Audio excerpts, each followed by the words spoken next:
ሰላማችሁ ብዛ ቤተሰብ እንዴት ናችሁ? ደህና ናችሁ? ስሙ ውዶቼ፣ እኔ አረብ ሀገር ትንሽ ስለቆየው ነው፣ ጊዜው ተቀይሮ ነው።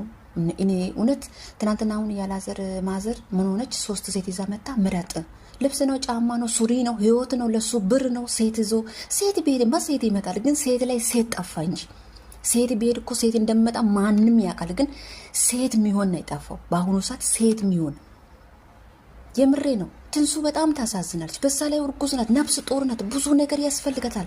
እንዴ አንቺም እኮ ነገ ጧት ልጅሽ እኮ ታገባለች፣ ሴት ልጅ አለሽ እኮ። እንዴ እንደዚህ አይነት ነገር ማድረግ እንዴ! ያኔ እኮ አንቺ ነሽ ያስጋባችው፣ ያኔ ጅንጅን አድርገሽ የሰጠሻት አንቺ ነሽ ለልጅሽ። ዛሬን ተገልብጠሽ እሷ እንደዚህ አይባልም እንዴ! ትልቅ ሰው አይደለሽ እንዴ አንቺ? ረረረረ በስመ አብ። እውነት ሰው ግን ሲገለበጥ አበሻ አይቻልም፣ አይቻልም፣ አይቻልም። ከባድ ነው፣ የምር ከባድ ነው። በጣም በጣም የሚከብድ ነገር ነው።